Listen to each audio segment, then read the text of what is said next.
Boa tarde a todos, saúdo todos os presentes, saúdo os consórcios presentes.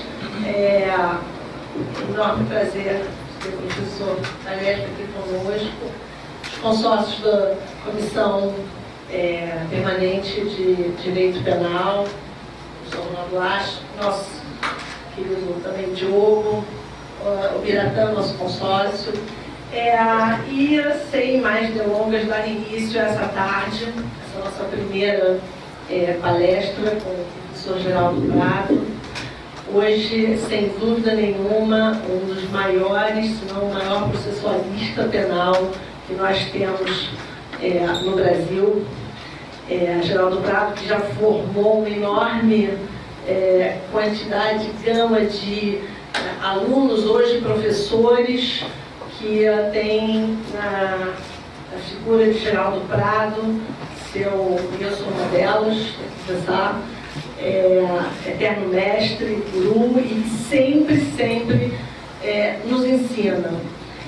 Geraldo Prado, além da sua qualidade de jurista na seara de processo penal, é um jurista, um cientista ligado no que acontece no dia a dia, ligado no que acontece na política, nas ruas, em termos, estamos falando aqui desses movimentos populares, das manifestações, ou seja, também não é um jurista, um cientista que fica na academia a par do que a sua ciência, o que produz, acontece e quais são as consequências nas ruas, na vida cotidiana de todos esses, para quem, no final das contas, toda a ciência jurídica, política e de toda parte deve ser dirigido.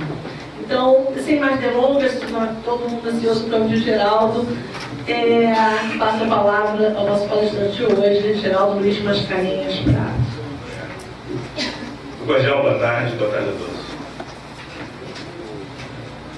Cumprimento a advogada e professora Vitória Sulock, na pessoa de quem cumprimento a todos que estão presentes, membros do Instituto dos Advogados Brasileiros, colegas de vários lugares, de vários encontros, de vários outros encontros, e agradeço as generosas palavras da amiga, da grande amiga, da professora Vitória, professora Vicky, como nós chamamos, e que são a expressão de um afeto, de uma parceria, de uma afinidade de algum tempo, e se explicam apenas em razão disso. Nós estamos vivendo tempos com a marca do efêmero, tempos com a marca do virtual e do instantâneo. Daí que eu não posso deixar de registrar a extraordinária honra de participar de uma solenidade, de uma festa que comemora 170 anos de uma instituição. A medida não é apenas uma medida cronológica, temporal, mas um registro relacionado à nossa identidade como povo, identidade como brasileiros e compromisso com as gerações futuras.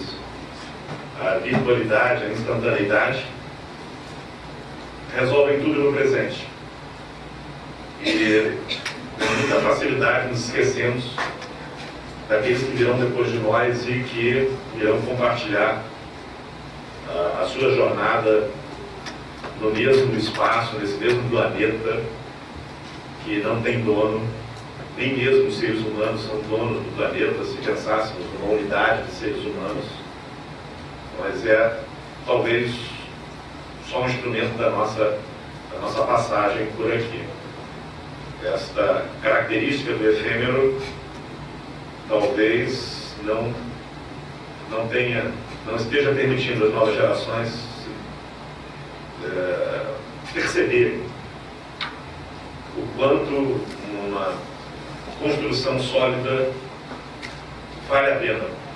E muitas vezes a solidez da construção, ela não é percebida por aqueles que constroem, ela é usufruída pelos que virão 50 anos, 60 anos, 100 anos depois.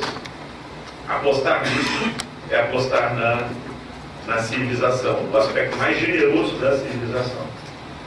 E esta foi uma aposta que, em 7 de agosto de 1843, se fez e que hoje nós estamos sendo beneficiados, colhendo os frutos aqui no IAB.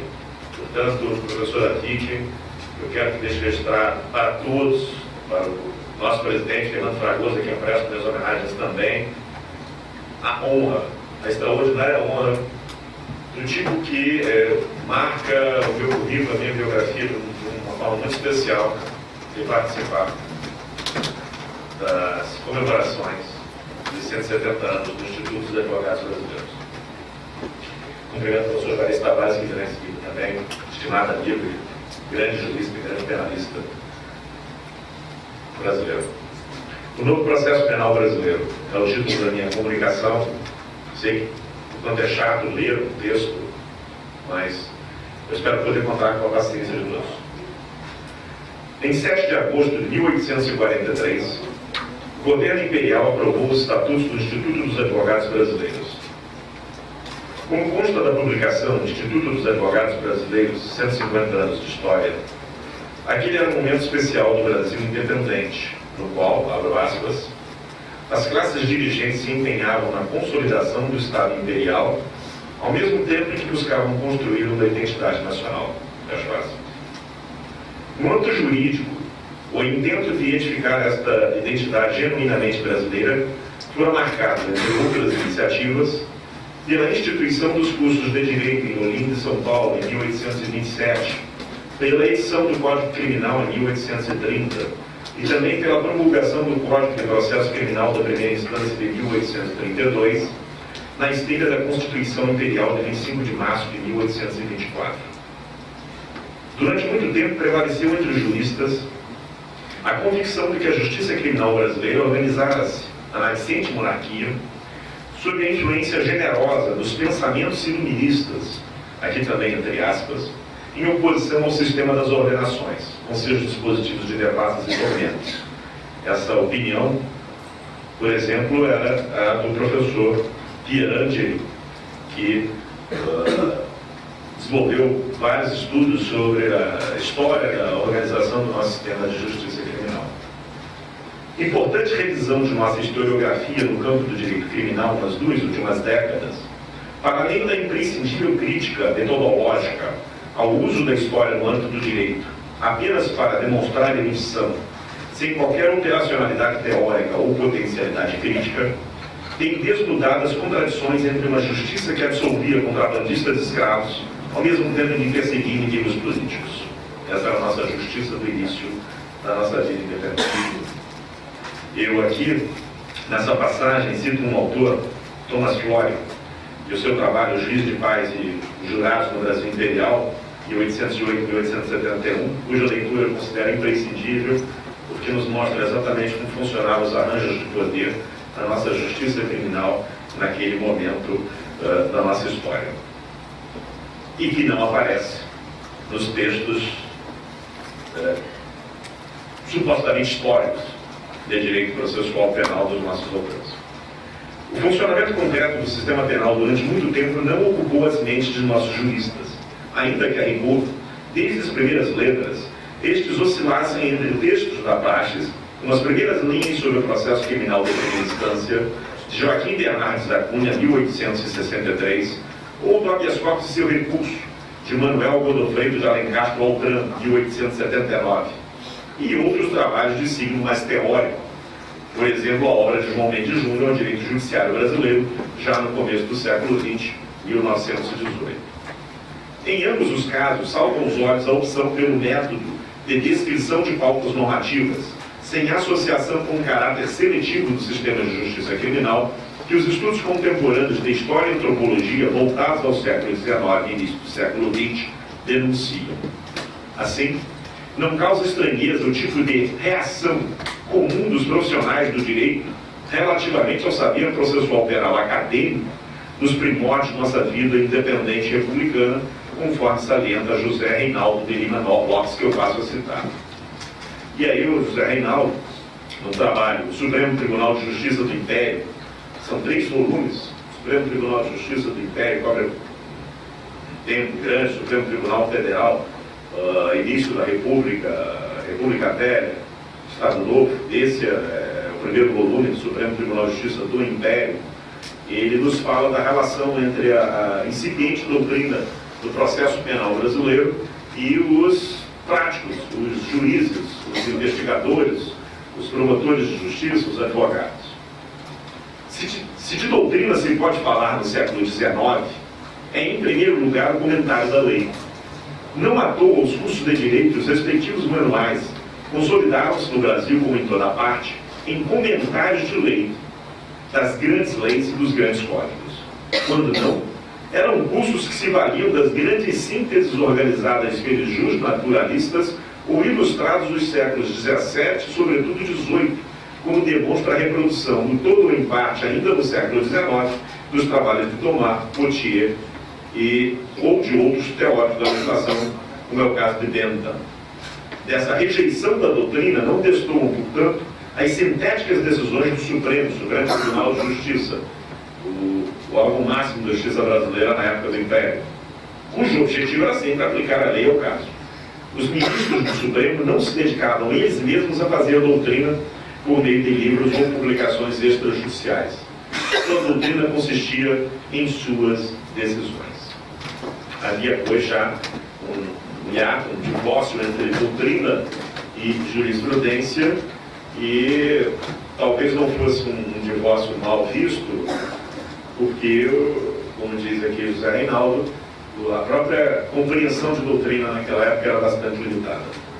Cabe reconhecer que, mesmo depois disso, com o advento da concepção técnico-jurídica nos anos 30 do século XX, a introdução da temática das relações de poder no direito processual penal no Brasil demorou a se fazer sentido. O diálogo entre direito e poder na seara da justiça criminal pelo prisma da dogmática processual penal ainda é recente e merece registro que haja resultado da interlocução com a criminologia crítica, especialmente a partir dos anos 90. Vale sublinhar que este processo de permeabilidade dos saberes criminológico processual penal sob o âmbito da formação acadêmica teve lugar na periferia da tradicional Escola de Processo de São Paulo. E faço 2 registros aqui. O primeiro deles releva notar que parte da doutrina chamada Escola Processual de São Paulo fez a sua opção preferencial pelo processo penal constitucional, mas a leitura constitucional deste novo paradigma padecia do vício do formalismo exegético, incapaz de localizar os fenômenos políticos no âmbito das questões jurídicas. Isso explica a afirmação de respeitada processualista Ada Peregrinover, que em ensaio de 1984 declarou, abro aspas, palavras de Ada Grinover: detendo a primazia de ter constitucionalmente subjetivado e positivado os direitos do homem, aqui ela está se referindo à Constituição de 1824, que trazia um catálogo de direitos humanos, numa sociedade escravista, numa sociedade em que escravos eram violentados e mortos, formalmente. Repetindo aqui, cumprimentando o meu presidente, a quem eu reitero aqui os agradecimentos pela honra de estar participando dessa solenidade. Detendo a primazia de ter constitucionalmente subjetivado e positivado os direitos do homem, o Brasil tem se mantido fiel à tradição de reconhecer e garantir as posições processuais das partes, assegurando-lhes as condições necessárias para a instauração e o desenvolvimento de um processo justo. Esse texto da professora Ada Grinover de 1984, para os mais jovens aqui, nós estávamos caminhando para o fim de uma ditadura civil-militar, onde a última coisa que havia acontecido aqui era a garantia dos direitos processuais de quem quer que seja. Claro, previstos estavam esses direitos, salvo engano, os artigos 143 e 153 da Constituição, das duas Constituições, 67 e 69. Mas, formalmente lá estavam, e embora o texto seja de 1984, está no livro As Garantias Constitucionais do Processo Penal, de acordo com a Constituição de 88, publicado pela professora pela Forense Universitária em 1989. E eu fiz um outro acréscimo a essa consideração, que só pode ser ideal de uma tradição, de um sistema de justiça penal, de um direito processual penal, de um processo penal fiel às garantias, fiel à tradição de reconhecer as garantias processuais das partes. Eu fiz um outro adendo aqui que diz: bem, temos que considerar o fato de que, ao tempo desta comunicação, em 2013, 8 de agosto, o Estado de Santa Catarina não cumpriu decisão do Supremo Tribunal Federal no sentido de instalar definitivamente a Defensoria Pública. E esta não existe em concreto no Paraná e em Goiás, compreendendo-se o valor atribuído pelos juristas à retórica constitucional legal em detrimento da realidade. Eu espero estar sendo claro no sentido de dizer que essa concepção técnico-jurídica, e senhores e senhoras verão daqui a pouquinho, ela produz esse efeito de distanciamento da realidade, passa a se trabalhar com uma realidade virtual que existe exclusivamente na mente dos estudiosos. Segunda posição que defendo, apenas a ruptura com o discurso idealizado de um processo penal acusatório, incapaz de resistir a minutos de embate com a realidade, logrou aproximar o pensamento processual penal brasileiro das graves questões que ocupam a dogmática processual penal contemporânea. Esta se caracteriza por sua aptidão para identificar os numerosos pontos de tensão entre os direitos fundamentais de maiorias fragilizadas do corpo social e a seletividade e brutalidade penais, propondo mecanismos orientados à tentativa de domesticar o exercício do poder punitivo. Eleva a notar que a dolorosa ultrapassagem da etapa estritamente técnico-jurídica não constituiu o privilégio da doutrina processual penal brasileira. Com efeito, e aqui eu cito um estimado amigo do professor Juarez Tavares, Antônio Cavalieri, professor titular de Direito Penal da Universidade de Nápoles, sublinha que o tecnicismo jurídico dominante na época fascista e no pós-guerra na Itália excluía a crítica orientada a valores e princípios do objeto da ciência jurídico-penal. Tanto uma crítica orientada a valores e princípios que é a primeira tarefa de um jurista e que deveria colocar em evidência aquelas garantias mencionadas nos diversos textos, desde os textos constitucionais brasileiros às leis infraconstitucionais. Essa crítica não é característica dessa escola técnico-jurídica e explica esse estado de alienação, este perigoso estado de alienação, perigoso porque, claro, há vítimas de carne e osso que sofrem as consequências disso.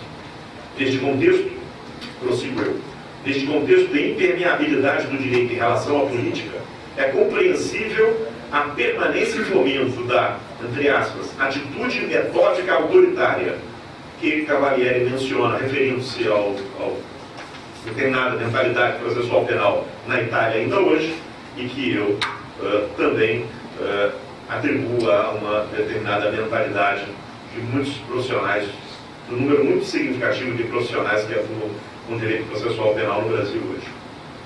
O referido giro metodológico dos anos 90, aquele da aproximação do direito processual penal à criminologia crítica, traduz espécie de meia-culpa de parcela significativa de juristas brasileiros, notadamente do Rio Grande do Sul, Paraná, Minas Gerais e Rio de Janeiro, que, à semelhança da nova geração de processualistas penais italianos, soube reverenciar a produção intelectual precedente, sem abdicar, todavia, da crítica e sem se demitir da tarefa de avivar os aspectos visivelmente autoritários de um sistema de justiça criminal projetado para subjugar a cidadania. A disputa ideológico-hermenêutica entre escolas processuais inspiradas no conceito da unidade processual, Escola de São Paulo, ou autonomia do processo penal, para nosso orgulho, essa história, essa escola crítica que une Rio de Janeiro ao Paraná, Rio Grande do Sul, ao Paraná na pessoa do professor Jacinto Nelson de Miranda Coutinho, ao Rio Grande do Sul na pessoa do professor Saulo de Carvalho, para citar apenas dois exemplos.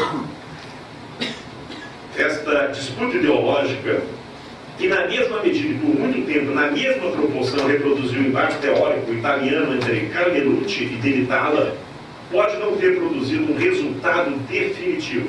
Hoje ainda há muitos professores de processo penal no Brasil filiados à escola da teoria unitária do processo.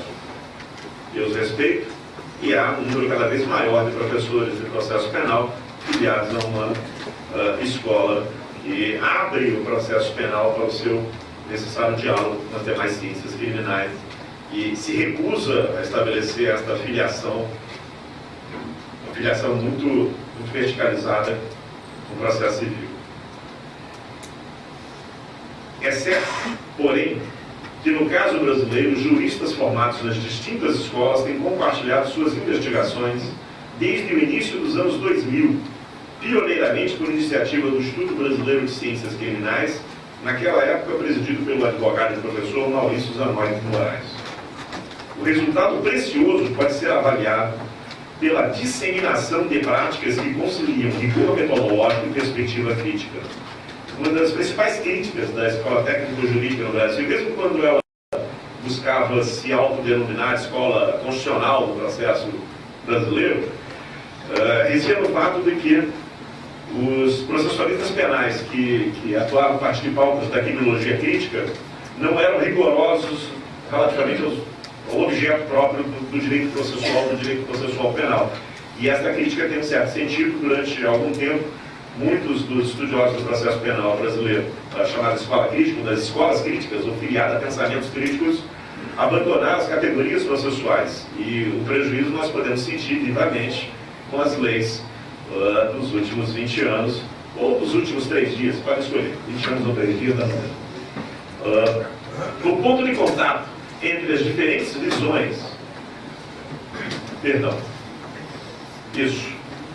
a nova, embora não dominante postura epistemológica, essa crítica, não se satisfaz mais com a mera enunciação de direitos e garantias do processo penal inacessíveis a significativa parcela de nossa população. O ponto de contato entre as diferentes visões do fenômeno processual penal, portanto, pode ser divisado no reconhecimento, e para mim é o mais importante da minha fala hoje, de que as tradições jurídicas no âmbito da nossa justiça criminal são autoritárias. Não gosto de falas panfletárias e não faço falas panfletárias. O sentido aqui é de um autoritarismo conforme a ciência política o estuda. Herdamos do século XIX a inspiração de um liberalismo elitista, 1822 a 1841, em parte sufocado pela centralização judicial, 1841 a 1871, e depois pelo fortalecimento policial em detrimento do controle judicial, a partir da reforma de 1871, que instituiu entre nós o inquérito policial. Essa periodização aqui eu adevo ao professor Francisco de Assis do Rego Monteiro Rocha Júnior, professor da Universidade Federal do Paraná, extraordinário processualista penal, cujo livro foi lançado exatamente esta semana. Eu participei da banca de doutorado dele, Os Recursos Criminais Julgados pelo Supremo Tribunal de Justiça do Império. É um livro publicado pela editora Juruá, cuja leitura eu recomendo a todos, porque nos ajuda a desmontar esses mitos do ensino jurídico no campo do processo penal no Brasil. Sigo eu. Por sua vez, o século XX testemunhou a unificação da legislação processual penal, confessadamente colonizada pelo modelo fascista do Código Rouco italiano, de 1941, nosso Código. O Código do Processo Penal segue em vigor 70 anos depois, malgrado bastante alterado, inserindo sua marca quase indelével em ritos e mentes de nossos profissionais da área criminal. Por isso, apesar da Constituição de 1988, creio que se pode afirmar sem receio que o Brasil é um imigrante nas comunidades de tradição democrática. E uso uma metáfora pela qual eu tento ser mais explícito. Assim como as crianças são nativas digitais, meu neto brinca com o iPad, ele tem 2 anos de idade, eu fico muito impressionado com aquilo.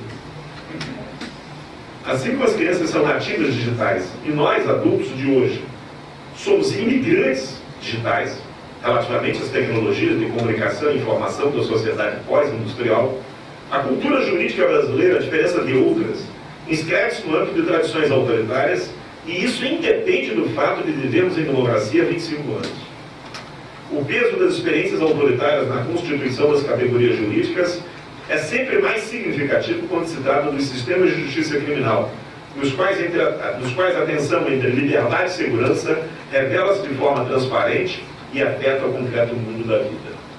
Em virtude disso, e na linha perspectivada por Rui Cunha Martins, professor da Universidade de Coimbra, defendo que, se mesmo nas democracias contemporâneas parece inevitável a contaminação do que Francesco Palazzo, em 2010, denominou de vírus inquisitório ou vírus autoritário, capaz de contagiar a prática processual penal, alimentando-se da relativização das garantias em um nível estrutural do próprio sistema, e basta olhar para Guantánamo ou basta olhar para Bangu, para termos uma ideia disso, as permanências autoritárias são ainda mais frequentes e notáveis nos ordenamentos jurídicos historicamente consolidados em uma ambiência de restrição das liberdades públicas. Estruturas jurídicas estão cristalizadas e incorporadas à subjetividade dos profissionais e estudiosos da área do direito. Por isso, o olhar desde fora passa a ser indispensável para traduzir as transformações propostas nos textos normativos mais importantes, a Constituição da República e os tratados sobre direitos humanos, em práticas comprometidas com a nova ordem política. Como traduzir o que a nossa Constituição, em 1988, propõe para práticas de fato democráticas ou práticas conforme o Estado de Direito? Esse é um desafio, porque se nós estamos nos valendo das leis que nós construímos com um material autoritário, o nosso olhar sempre vai filtrar o novo pelo viés ou pela perspectiva autoritária. Toda a tendência, a todo um movimento psicológico mesmo, no sentido de adequar a nossa segurança em relação ao mundo, que foi forjada a partir de instituições familiares a nós, porém autoritários, há uma tendência de adaptar essa nova ordem jurídica a esse olhar antigo. Isso é absolutamente normal. E aquela metáfora inicial das comunidades, de sermos nativos ou imigrantes, ela nos fornece uma chave para, não só uma chave interpretativa, mas uma chave para a ação. Porque se eu acredito, sinceramente, que o catálogo do artigo 5º da Constituição brasileira foi produzido pelos nossos juristas de forma original, eu fico preso a uma armadilha intelectual perigosíssima, porque a esses juristas que têm toda uma experiência de vida forjada no autoritarismo, eu vou recorrer, como de fato aconteceu, e é preciso não confundir as coisas. Viver no regime autoritário não significa compactuar com o autoritarismo. Portanto, estou longe de dizer aqui que a professora Ada Guilherme, por exemplo, líder da escola, professora de São Paulo, ela compactuou ou aderiu às práticas da ditadura civil-militar de 64 a 85, mas estou dizendo que todos nós, ela inclusive, vivemos aquele mundo, vivemos aquela ambiência, nos formamos e pensamos com categorias que constituímos naquele momento. É muito difícil recorrer a uma interpretação autêntica do que seja, por exemplo, o domicílio, na tutela da inviolabilidade do domicílio, a partir de uma noção que distingue o domicílio conforme o lugar onde está situada a casa, se no plano ou no morro, se no asfalto ou na favela. Aí eu vou encontrar as chamadas fachadas linguísticas nas decisões judiciais. E lá no grupo Matriz Autoritárias, nós nos dedicamos a estudar as chamadas fachadas linguísticas só nas decisões do Supremo, para não ficarmos como se constituem fachadas linguísticas que, enunciando a tutela do domicílio, permitem a violação sistemática do domicílio. Se eu creio que o artigo 5º é produto original nosso, eu fico preso nessa armadilha. Se eu não conheço essa história constitucional, o que se produziu em termos de civilização ocidental, e que contribuições, cada grupo social, e não apenas os europeus, os latino-americanos, estivemos recentemente com um professor peruano que nos mostrou a importância da contribuição para um neoconstitucionalismo mais realista e mais que toca mais de perto as grandes comunidades fragilizadas na América Latina, nos mostrou a importância do pensamento indígena na América do Sul. Se a gente não se abre para essa construção, se nós estamos olhando sempre de dentro, e se nosso apartamento vai ser sempre uma kitnet, nosso apartamento dos direitos fundamentais vai ser uma kitnet dos direitos fundamentais, nunca vai ser um grande espaço dos direitos fundamentais, nunca vai ser um grande espaço. Então essa abertura para fora, para buscar fora os significados com os quais nós vamos preencher significantes importantes, ela é indispensável, é uma atitude metódica, metodológica absolutamente indispensável. Em outras palavras, digo eu, prosseguindo, a tradição processual penal brasileira não socorre o nosso jurista, antes configura obstáculos e mudanças radicais preconizadas no campo democrático. Releva notar ainda que se o pensamento jurídico militante na seara criminal é refratário às transformações paradigmáticas, inspirada por uma Constituição cujos capítulos sobre direitos fundamentais são herdeiros de uma tradição democrática em grande parte alienígena, as rivalidades internas em torno do capital científico no direito tampouco têm contribuído para o decisivo abandono de superadas formas de encarar os fenômenos jurídicos. Aqui mais um rapidíssimo parênteses. Eu aqui estou me referindo a um outro aspecto grave do saber processual penal no Brasil, e que é comum a outros lugares também, que é o da constituição dos chamados porta-vozes autorizados. Quem é que fala em nome do processo penal? Fernando Capês fala em nome do processo penal? Mirabete? Talvez não para você, mas para 10 mil candidatos ao concurso do Ministério Público de São Paulo, ele fala, e essas 10 mil pessoas estão na sociedade brasileira como profissionais do direito. Essa categoria, que é uma categoria da antropologia, porta-voz autorizado, ela é poderosíssima, porque nós sabemos que em todos os campos do conhecimento, em todos os campos do saber, o argumento de autoridade, ele tende a ser extraordinariamente mais valorizado que a autoridade do argumento. Tende a ser mais valorizado. E aí esse jogo, a ocupação, isso Pierre Bourdieu vai chamar de capital científico. Ser portador do capital científico passa a ter uma importância decisiva na definição dos conteúdos das categorias jurídicas. Porque é o Fernando Capês, por exemplo, que vai nos dizer que é possível uma interceptação de comunicações via e-mail, eletrônicas, digitais, apesar da Constituição ela vedar isso, ela não permitir isso, ela não autorizar isso, mas se ele diz, passa a ser, e passa a ser muitas vezes chancelado pelo Supremo Tribunal Federal, e quando se lê a decisão do Supremo Tribunal Federal, aparece lá o porta-voz autorizado. Eu citei aqui o Fernando Capês, porque é alguém que tem uma visão do processo penal diferente da minha, e para deixar claro que existe uma disputa também. Quem integra a Comissão de Constituição de Projetos de Lei? Como são escolhidas as pessoas? Quem está nas universidades? Qual o papel dos cursos jurídicos na preparação para concursos? Todo o capital científico, ele está em disputa nos mais variados territórios. Nos mais variados territórios. A importante decisão do nosso presidente, Fernando, quando convida alguém para integrar o Instituto dos Advogados Brasileiros, isso também joga no capital científico. Isso também tem peso no capital científico. Quem ocupa, quem é o interlocutor da Globo News? E que vai nos dizer, olha, o ato do senhor governador do estado... Então, essa rivalidade no interior desse campo, que é o processo penal, ela produz aqui os seus efeitos. Sigo eu. Daí a importância da atitude consciente de afastamento do campo jurídico brasileiro para alcançar novos mirantes, ver a justiça criminal por outro ângulo, construir novos pontos de vista e qualificam o debate sobre essa mesma justiça criminal e os conceitos e categorias que integram o patrimônio conceitual da disciplina.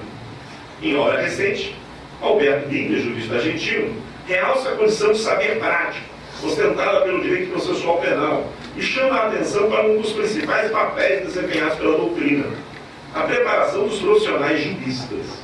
Juarez, isso é fundamental, porque se o nosso doutrinador escreve para ele, nós vamos continuar tendo a prática determinada pelo Fernando Cabeça. Portanto, isso tem que estar no nosso horizonte de objetivos. Ressalta o citado pensador que a investigação científica no âmbito do processo penal não deve descuidar dos relevantes aportes da criminologia, dedicada à descrição e crítica do funcionamento real da justiça penal, mas o saber processual penal, por sua vez, não deve demitir-se da tarefa de, abro aspas, incorporar a realidade do funcionamento do sistema penal ao próprio trabalho de construção do conhecimento processual. Em suma, pensar o saber processual penal como guia de atuação para os profissionais, orientado às múltiplas e profundas consequências do exercício competente das atividades envolvidas no mencionado campo. O novo processo penal brasileiro, com saber jurídico, enfrenta, pois, esse desafio. Há questões que demandam respostas da doutrina e que são fundamentais e prévias, quando se cogita da tarefa de substituir o Código de Processo de 1941 por um novo modelo. Processo acusatório, inquisitório, nem sempre correspondem ou devem corresponder consoante adequados esquemas analíticos à dicotomia processo adversarial e não adversarial. Se nós não nos entendemos sobre o principal, professor Juarez, não vamos conseguir nos entender sobre o secundário. Em campo jurídico e capital científico, resgatei antigas reflexões sobre a generosa influência de Damasca, buscaram demonstrar o quanto a disputa política de constituição de sentidos cobre o terreno simbólico da definição do que é ou não acusatório para fins de processo penal. Não cabe aqui retornar ao ponto. Pretendo, todavia, sublinhar 3 aspectos que, em minha opinião, refletem tendências contemporâneas que a doutrina processual penal não deve ignorar. E aqui, professora Vicky, já antecipando um pouquinho que vai ser o nosso parecer sobre a investigação defensiva. 3 aspectos. Papel dos sujeitos processuais, a correspondente estrutura procedimental e a expansão das formas negociadas de adjudicação e responsabilidade penal, que se valem com frequência de métodos invasivos de pesquisa de informações. Em primeiro lugar, trata-se de definir o estatuto jurídico dos sujeitos processuais. Compreender em que consistem direitos, deveres e poderes das partes do juiz, conforme o qualificativo acusatório, que, reitero, não se beneficia de designações acusatório e inquisitório largamente usadas pela doutrina brasileira, sob a inspiração de uma formação jurídica autoritária. E aqui um parênteses. Vários doutrinadores brasileiros chamam de acusatórios comportamentos, atitudes que são visivelmente inquisitórios, mas que são menos inquisitórios que outros. Então, nessa medida, como ele é menos inquisitório, ele ganhou o apelido de acusatório e circula no mercado jurídico processual brasileiro como se fosse acusatório. Não sem razão, Alberto Binder irá classificar como modelo inquisitório, como modelos inquisitivos reformados, aqueles correspondentes ao processo penal das jovens democracias da América Latina, incluindo a brasileira, que se intitulam acusatórios, mas preservam estruturas típicas do formato inquisitorial. Os tribunais internacionais de direitos humanos consolidaram, por meio de consenso alargado, a noção de que compete ao juiz ser o garante dos direitos fundamentais em disputa nos processos criminais concretos. Então, lamento dizer aos meus colegas, ex-colegas juízes, mas a função deles no processo criminal é essa. Lamento dizer porque eles parecem que não sabem. E a função deles é essa, de garante dos direitos fundamentais. A atuação judicial no processo penal está condicionada pela superioridade hierárquica da presunção de inocência relativamente aos demais princípios processuais penais. Na atualidade, não há sentido algum em perpetuar a digressão teórica sobre se existe uma verdadeira presunção de inocência ou se o caso é de falar em presunção de não culpabilidade. Isso serve muito para concurso público, mas para a realidade do processo penal não tem utilidade alguma. O efeito parte da admissão de que o procedimento penal é uma pena, conforme destaca Cavalieri, para que o processo seja modelado de maneira a reduzir ao máximo os efeitos perversos das intervenções investigativas e dos poderes coercitivos. Citando Cavalieri, abro aspas, a presunção de inocência não pode excluir qualquer intervenção sobre o direito do imputado. Caso contrário, prossegue o professor italiano, seria radicalmente ilegítimo qualquer ato de investigação. Um inquérito policial que não obedeça à presunção de inocência seria ilegítimo. parecer meu, que está lá no Supremo, que o nosso estimadíssimo, querido amigo desembargador Pinheiro vai dizer: não, o inquérito policial é inquisitivo, é inquisitório. No parecer eu digo: olha, qualquer coisa inquisitória no Brasil é inconstitucional. Escola de samba, inquisitória, inconstitucional. É inquisitória, inconstitucional. Não pode, é inconstitucional. Não podemos confundir administrativo com inquisitório. Uma confusão perigosa no campo dos direitos fundamentais. Então vamos lá. E aí segue. Caso contrário, seria radicalmente legítimo qualquer ato de investigação ou corrupção que implique uma lesão aos direitos do acusado, como, por exemplo, inspeções, registros, interceptações e a prisão preventiva. Neste contexto, o juiz transforma-se em garante jurídico constitucional da presunção da inocência. Eu não citei aqui, mas aqui é cláusula de sim, uma referência ao professor Cláudio Oxim, o que é incompatível com funções persecutórias relacionadas à efetividade do direito penal no caso concreto. Tem que avisar isso aos meus colegas. Uma arquitetura compatível com o papel jogado pelo juiz demanda a reestruturação dos procedimentos penais, que viabilize o exercício da função de garante da presunção de inocência. Não custa lembrar, por exemplo, que a instrução preliminar, a investigação criminal, o inquérito policial, uma etapa pré-processual que cumpre ao mesmo tempo com a função de formação de provas fora do contraditório, é o eixo do processo inquisitivo. Se nós deixarmos, e mais adiante, caminhando já para o fim da conferência, eu vou acentuar isso, nós deixarmos as causas serem decididas no inquérito policial, e a recente lei, ela vai acentuar esse aspecto, uma antecipação da decisão das causas para a investigação, particularmente uma investigação que nossos processualistas ainda creem inquisitorial, nós estaremos perdidos ou Estado de Direito estará perdido. Em outra oportunidade, destaquei que as experiências históricas que podem servir de paradigma ao processo penal brasileiro, quanto à estrutura acusatória, distingue as atividades de persecução penal em 3 grandes etapas: fase preliminar, preparatória e de juízo.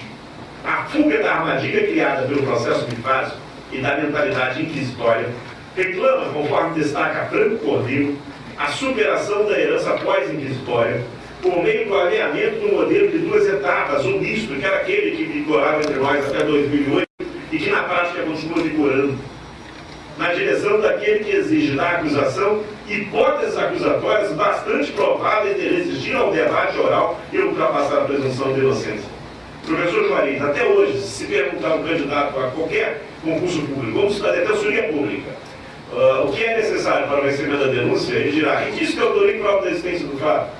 Mas esses indícios forem frágeis, basta isso, é o processo que é a sede da decisão. Eu digo: meu Deus, mas é só aqui, em nenhum lugar do mundo onde há presunção de inocência se aceita o início de um processo, uma acusação que não tem um poderoso lastro informativo. Poderoso lastro. Isso é presunção de inocência. Claro que eu não vou reivindicar uma concepção de presunção de inocência dessa natureza a partir de uma história em que bastava a denúncia para o sujeito ser acusado. Isso não vai acontecer se eu continuar recorrendo a autores que pensam assim. A delicada harmonia entre o estatuto jurídico das principais personagens do processo e a estrutura processual requisita da doutrina que coloca em perspectiva a constante pressão por fortalecer os poderes repressivos em detrimento de garantias asseguradas na Constituição e nos tratados internacionais sobre direitos humanos. Há de se pensar, como diz Schurman, por exemplo, que o processo penal não sobrevive no marco do Estado de Direito com a quebra da divisão das forças processuais que o caracteriza. Algo que, se não considerado, e aí ele fala olhando para a realidade alemã e eu falo olhando para a nossa, parece representar uma retomada do processo inquisitorial lá na Alemanha superada há 200 anos. Paridade de armas e contraditório estão implicados reciprocamente e reclamam a releitura dos dispositivos processuais que aparelham as partes. Na Itália, a proposta de pautar o alcance do conceito de justo processo, introduzido na Constituição em 23 de novembro de 1999, Guido Vigili, magistrado da Corte de Cassação, alerta para o percurso seguido para a constitucionalização desse justo processo desde os anos 50 do século XX, na sequência da tomada de consciência dos valores do contraditório e direito de defesa, que no processo penal desaguam no âmbito da prova. Na prática, porém, a consequente posição de vantagem do Ministério Público em face da defesa requisitou algo mais que a garantia do justo processo, no mesmo contexto de mudança do mencionado artigo 111 da Constituição italiana. Isso não deve ser subtraído ao debate. Respondendo já um pouquinho aos que nos interpelam aqui na Comissão de Direito Penal, a reforma de 99 na Itália, a reforma da emenda constitucional italiana, ela introduz no artigo 111 o justo processo, e podemos pensar em todo justo processo, equilíbrio entre os autores, vai para o processo penal, acusação e defesa. Mas um olhar para a prática e para a posição de forças. O Schumann usa uma expressão, aglomeração quântica de forças processuais.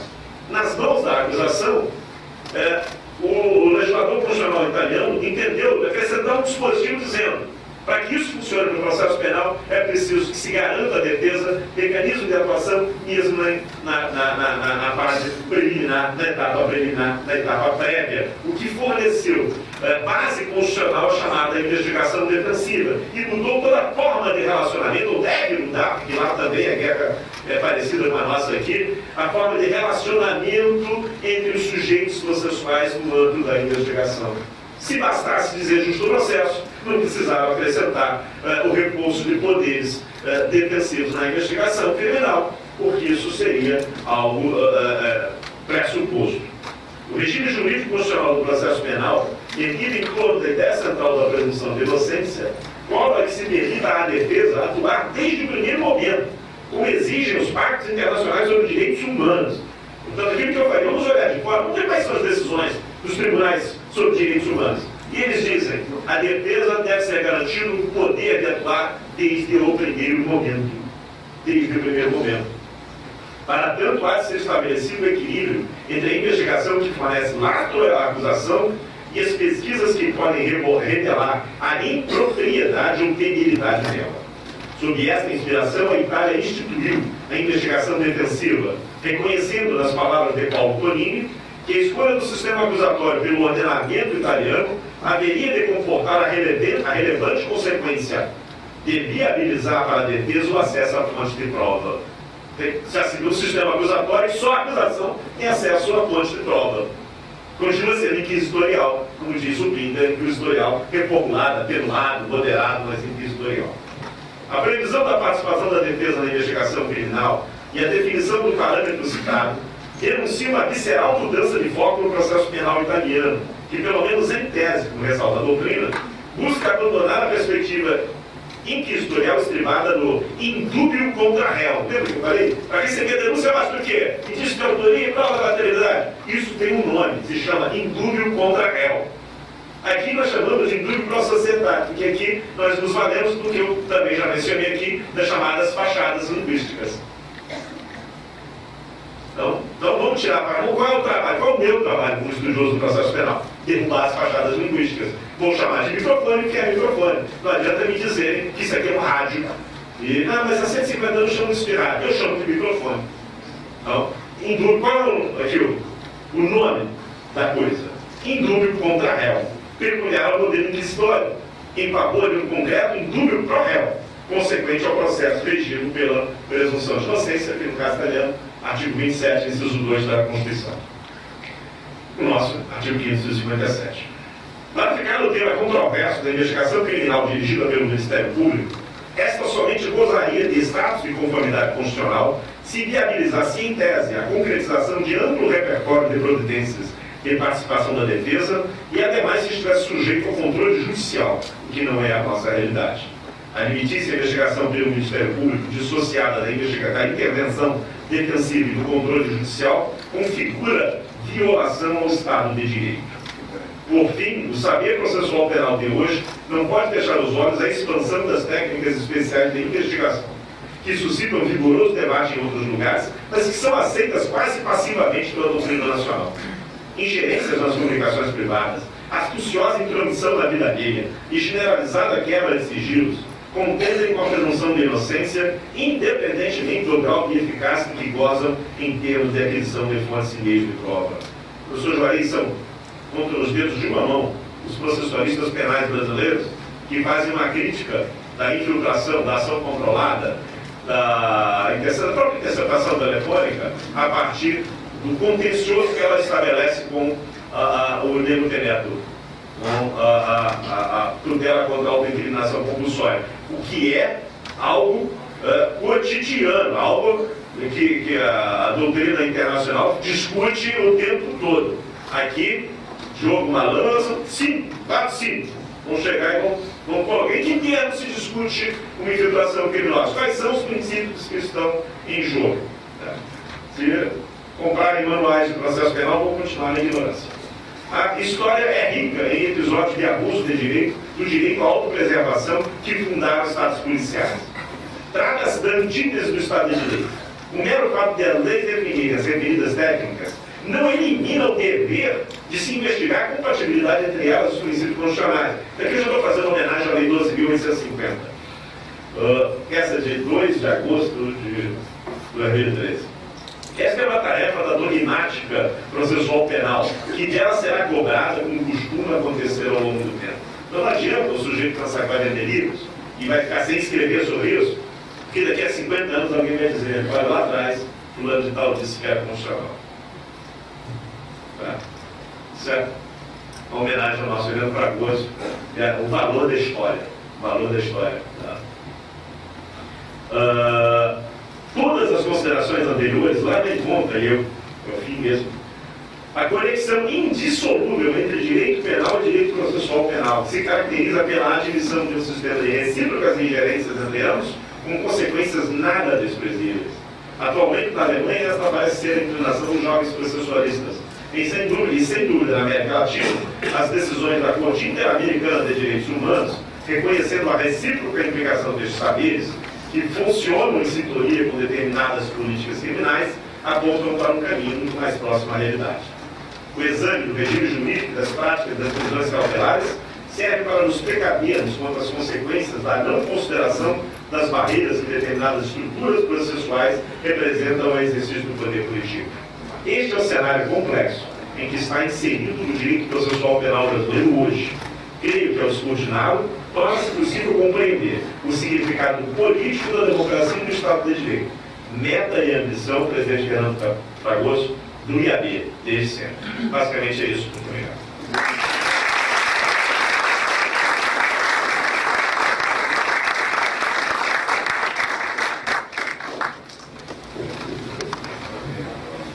Obrigada, Geraldo, por essa emocionante e precisa, emocionante e precisa palestra nesse congresso, que o senhor fala.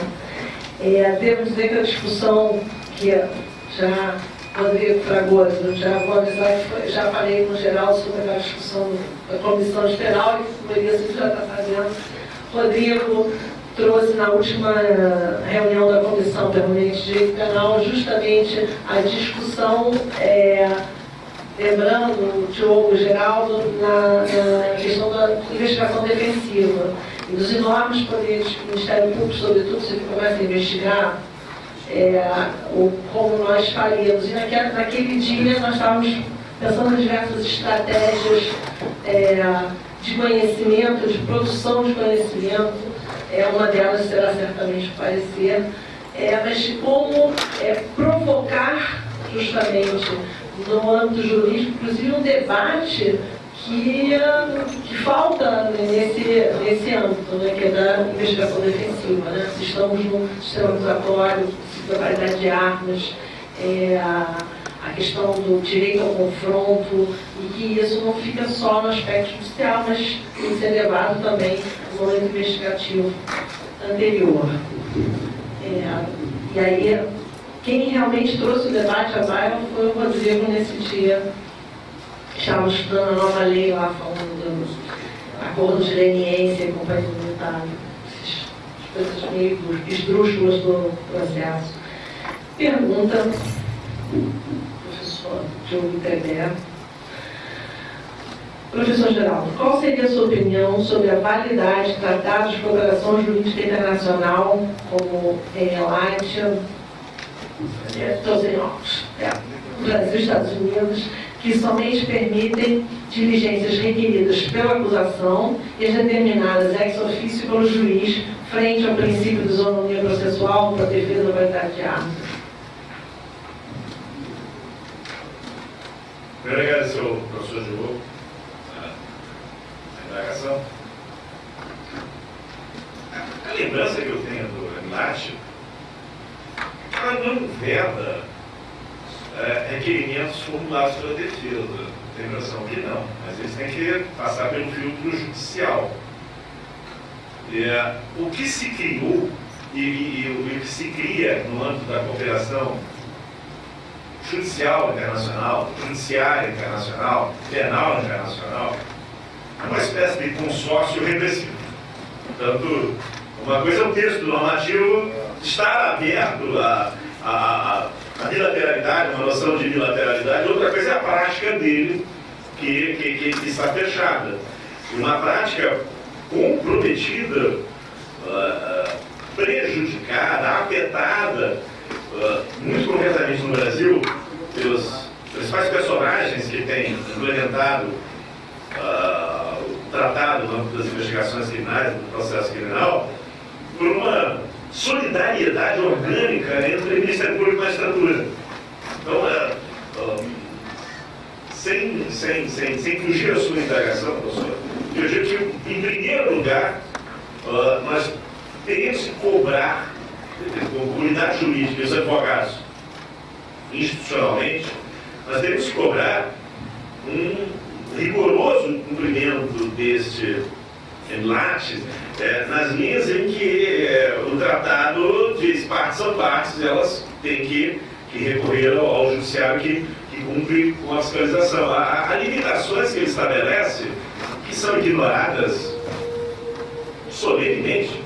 O elemento, no campo da prova, o elemento adquirido, o elemento informativo adquirido nesse contexto, porque ele não pode ser controlado à distância, ele só pode ter o uso solicitado ali. Então há uma expansão, ele vem para o processo X e de repente ele se multiplica, está em 35, 40 processos diferentes contra a letra do acordo, contra a letra do acordo e contra os princípios que regulam, lá nos Estados Unidos da América, o modelo de processo penal norte-americano. Portanto, há um déficit de legalidade que decorre da maneira como nossos juízes de Ministério Público lidam com esse tratado. Esse é um aspecto. Se há concretamente uma negativa de colaboração com a defesa, porque é uma solicitação da defesa, aí nós temos que valer dos dois lados. Tem que valer necessariamente dos dois lados. A regra do processo acusatório é que o que vale para a acusação deve valer para a defesa.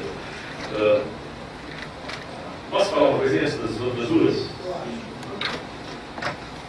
Agora o Supremo tem um parecer meu, essa história da bilateralidade. E não há nulidade no inquérito policial. Juiz, eu quero morrer depois, apenas depois de alguém dizer que isso é um absurdo. Que isso é um absurdo, que um procedimento que tem o menor potencial de coerção e que se submete necessariamente ao devido processo legal, se não tiver mecanismos de controle pela vida e sanções processuais, é o mesmo que o arbítrio. É como se não existisse no nosso caso, a categoria do devido processo legal. Então, o paralelo que eu traço não é esse. As regras têm que valer para todo mundo. Nós temos que valer em todos os campos. E o fundamental é nós rompermos com o vício que o Palacio na Itália ele denominou de vício inquisitorial. Eu só consigo olhar para o aspecto, só consigo oferecer uma interpretação inquisitorial aos mecanismos. Estão lá, eles estão nos dizendo, a presunção de inocência está lá nos dizendo. A acusação tem que se esforçar para que uma denúncia seja recebida. E eu só consigo enxergar isso como esforço mínimo. E o problema aí é mesmo. O problema aí é mesmo.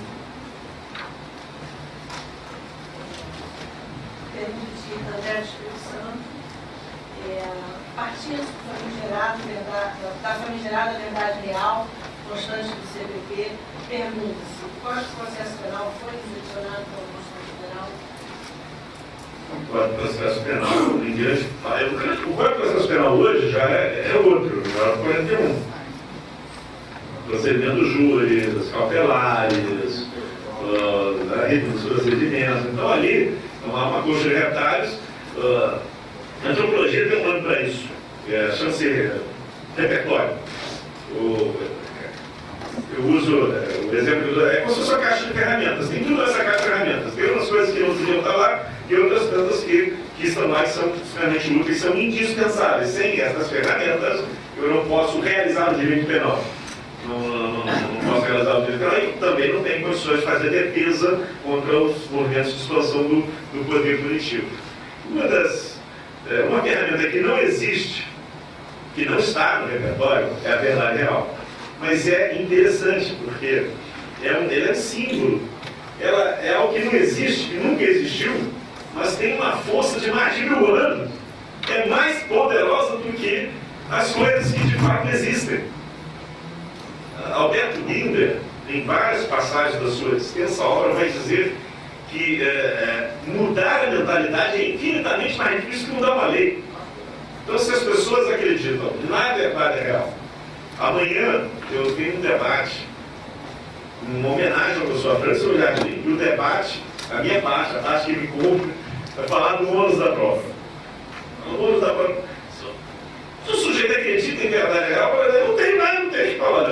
Prazer, meu nome é Geraldo, eu vim aqui falar do ônus da prova, mas se você quer debate real, eu quero ir direto para o shopping. É que eu acho que o shopping.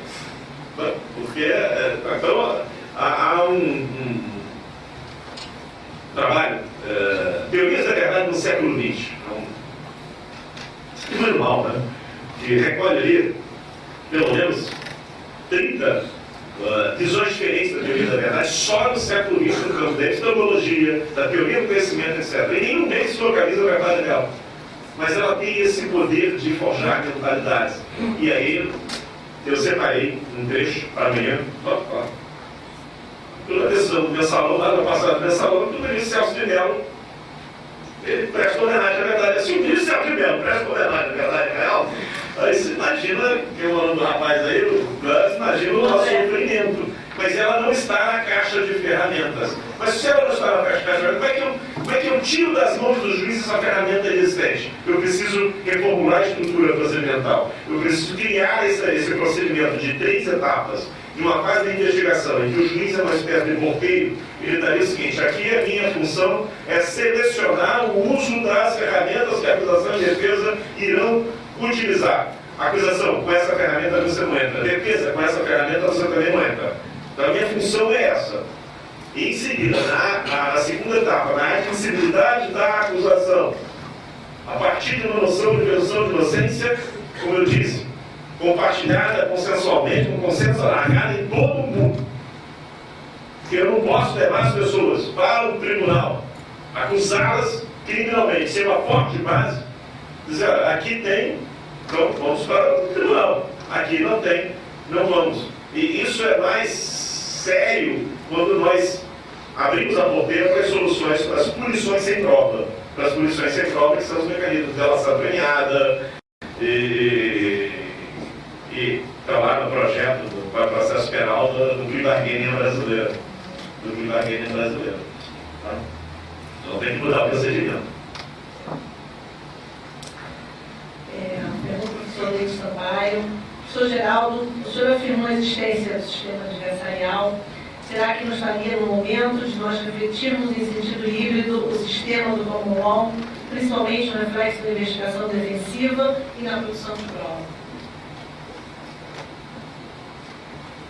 Primeiro, cumprimentar, não sei se eu devo dizer, mas eu já tinha sabe, professor Dente. Cumprimentar, nossos parabéns ao professor Dente, feliz aniversário. É uma honra dizer seu aniversário está aqui. Prestigiando a professora Juarez, o IAD, 170 anos do IAD. Que é um movimento de aproximação dos sistemas militar. Isso aí é indiscutível hoje, faz parte da globalização.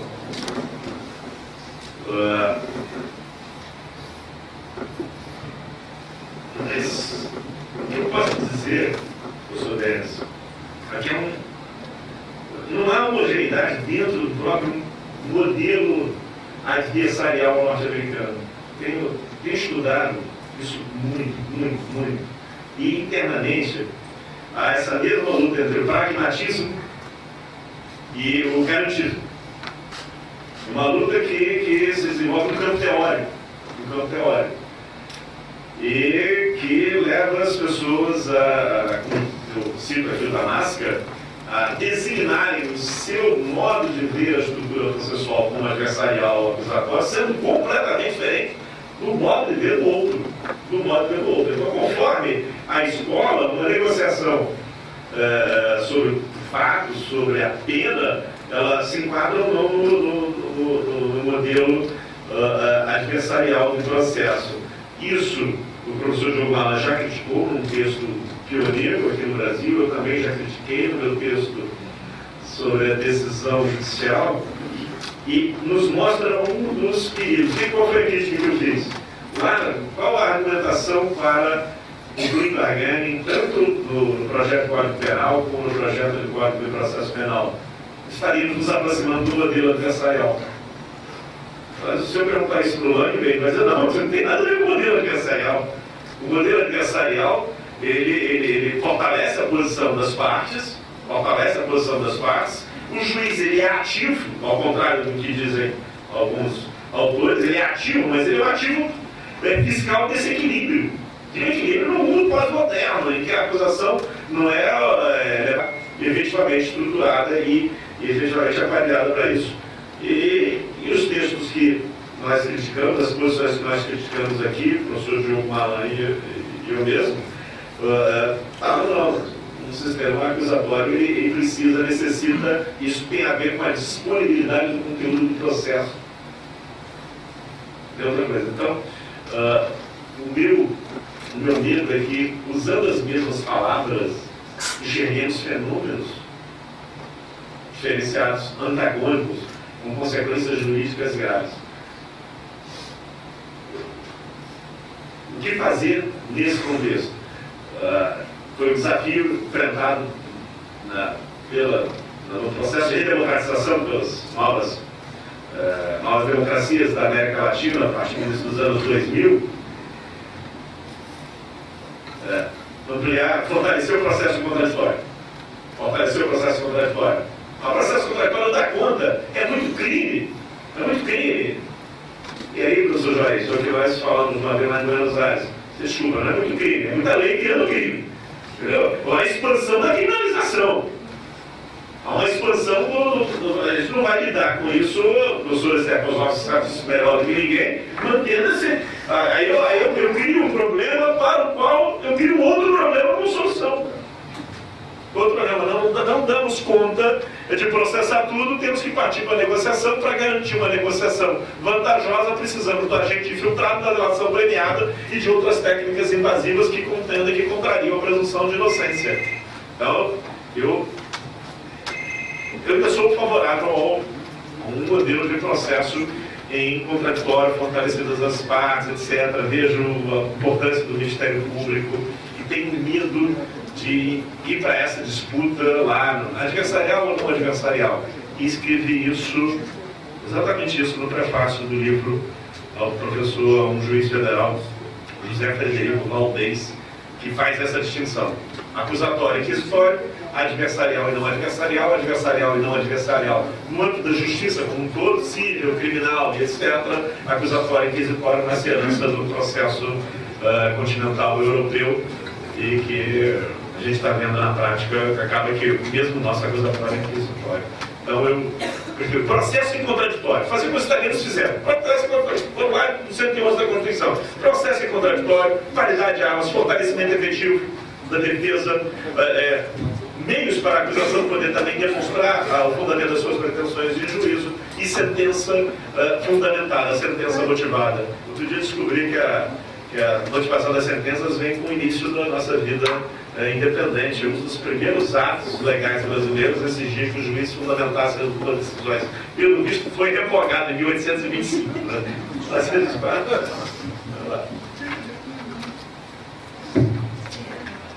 Pergunta de Dr. Rodrigo Fragoso.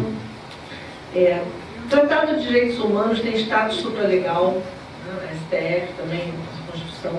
A partir desta premissa, passa a existir controle de convencionalidade. Em caso positivo, quais seriam as medidas judiciais disponíveis na defesa para questionar eventuais violações a estes tratados? Respondendo, sim, há um controle, trabalha-se com a ideia do controle de convencionalidade, que não é tradicional entre nós, mas é tradicional. Nosso vizinho, Argentina, né, em outros tantos lugares, como nós temos tanto fiscalização, o nosso mecanismo de fiscalização de constitucionalidade, aí nós vamos ampliar o mecanismo de fiscalização de constitucionalidade e convencionalidade, que é a adequação dos atos e normas infraconstitucionais, infraconvencionais aos convênios internacionais, os mecanismos que funcionam para uma coisa funcionam para outra. Controle difuso e também o controle concentrado. Eu não vejo problema nisso. Eu ia falar sobre a questão do habeas corpus. Vocês ouviram falar, achei que não ia dar tempo. Mas um mecanismo concreto para as defesas é pela via do habeas corpus. O problema que nós estamos enfrentando, se a via está sendo fechada, uma prova ilícita, que está dentro lá, até hoje, está lá no inciso 56 do artigo 5º, são inadmissíveis no processo as provas produzidas por meios ilícitos. Se contra a Constituição a gente não está conseguindo, né, para fazer valer a Constituição a gente não está conseguindo habeas corpus, imagina a questão da discussão do duplo grau, que vamos ver o que vai acontecer, né? Começa a julgar agora, dia 14. Né? Começa a julgar dia 14. E o duplo grau? É a questão de convencionalidade, controle de convencionalidade, né? Relacionado ao regimento interno do Supremo Tribunal Federal. Então, em tese, sim, na prática a gente tem que mudar muito a nossa cultura. E a mudança dessa cultura passa por frequentarmos muito mais, assiduamente, com competência, a Corte Interamericana de Direitos Humanos. Frequentamos pouquíssimo a Corte Interamericana de Direitos Humanos. Batemos muito pouco a porta da Corte. Tem que bater mais a porta da Corte para chegar e questionar a validade de uma série de interpretações que estamos dando a categorias do processo penal, que muito claramente estão definidas lá no pacto, só para ficar no Pacto da Costa Rica, Pacto de Direitos Civis e Políticos. Então, não sei se eu te respondi, se é um pouco por aí, mas o caminho é... Um pouco, então, eu vou fazer uma pergunta um pouco na esteira do que o Rodrigo fez e a sua resposta, Geraldo. Sobre a possibilidade, justamente, não como uma quarta instância, mas a possibilidade real, que nós percebemos que o judiciário brasileiro poucas vezes faz menção, inclusive nas suas decisões sobre as decisões da Corte Interamericana de Direitos Humanos, a possibilidade de irmos acionar a Corte quando, sobretudo, nós temos lá o artigo 8 da Convenção, do Tratado, ser desrespeitado. Mas aí, não da possibilidade só em abstrato, mas a questão prática de se chegar lá, como chegarmos, como provocarmos a Corte em cima desses nossos problemas. Tem uma pesquisa de São Paulo, eu estou sem ela, sem acesso, que é interessantíssima, e falei com nossos colegas lá de fora, as decisões do Supremo Tribunal Federal, aplicando os preceitos dispositivos do Pacto de São José da Costa Rica, apelam para, como inspiração, apelam para a Constituição norte-americana, as decisões da Suprema Corte norte-americana e do Tribunal Europeu de Direitos Humanos, como se a Corte Interamericana não existisse. É impressionante a interpretação de regras do Pacto de São José da Costa Rica no âmbito do Supremo Tribunal Federal, são produzidas a partir de referências da Suprema Corte Americana, do Tribunal Europeu de Direitos Humanos e de outras, Corte Constitucional Federal Alemã. Então, a Corte Interamericana de Direitos Humanos era um ilustre desconhecido, tem a Comissão Interamericana de Direitos Humanos, existe a possibilidade de se chegar à Comissão, de se chegar à Corte. Hoje é uma vasta jurisprudência produzida no âmbito da Corte, que já nos mostra esse caminho. sei, a professora Vicky pergunta isso, mas a gente trabalha isso lá no curso, trabalha o tempo todo com jurisprudência da Corte Interamericana, processos da Corte Interamericana, procedimentos da Comissão Interamericana, só que todo esse material com o qual nós trabalhamos é produzido na Argentina, no Uruguai, no Chile, em todos os lugares. Não tem, né, os casos brasileiros estão relacionados à execução penal e em alguns casos a própria tutela penal, a tutela processual penal, não. Então tem sim, tem que se chegar, e aí vai ser interessante, porque os nossos ministros supremos vão descobrir que não é uma quarta instância, é um outro tipo de relação, mas que subordina ao direito brasileiro uma ordem mais importante e que tem a ver com a dignidade da pessoa humana, tem a ver com um valor inalienável, até mesmo para o Supremo Tribunal Federal. Uma última questão, professor Levi Quaresma. Cabe. E marcos infringentes no Supremo Tribunal Federal versus duplo grau de jurisdição, pontos de interrogação bem grandes. Cabe, na minha opinião, cabe sim, o ministro Celso de Mello tem razão, e cabem pelas razões que o ministro Sepúlveda Pertença disse que não existiam lá atrás, no precedente dele, quando ele subordinou o duplo grau, na garantia convencional, ao princípio da legalidade. Na verdade, o princípio da legalidade é que tem que fortalecer o duplo grau. A relação é inversa, não é essa. E aí, só para ficar no campo da legalidade, um dia eu falei lá em São Paulo, sei lá, 2 meses. Foi engraçado, o juiz federal aqui, eu estava falando sobre interceptação de e-mails. E eu não sabia mesmo, realmente não sabia. Aí eu falei, olha, como é que se estuda, como é que se pensa a legalidade processual penal hoje? Com os mesmos parâmetros da legalidade penal, fechados. Você tem invasão no âmbito dos direitos humanos, o âmbito normativo ali está relacionado a uma série de bens inalienáveis. Não pode trabalhar com regras como a do Código de Processo Penal, que mandam aplicar interpretação extensiva, analogia, aí se faz analogia com a interceptação telefônica. Isso tem para lá de 200 decisões no mundo todo dizendo que isso é um absurdo. Eu acabei de falar, o sujeito abre, ela fala, artigo 3º do Código de Processo Penal. Aí deu certo. Não funcionou. Então, compreender o princípio da legalidade processual penal neste novo contexto é absolutamente fundamental. Ela está a serviço dos direitos fundamentais e não os direitos fundamentais a serviço da legalidade, como acontecia lá na época do Estado Novo e outros momentos menos democráticos da nossa história. Isso aí. As perguntas. Então, agradecendo novamente e já pedindo esse material maravilhoso ser entregue aqui para o IAB, para a publicação, que fique à disposição para todos que, não só os que assistiram, mas que quiseram assistir. Eu dou por encerrada esta agora.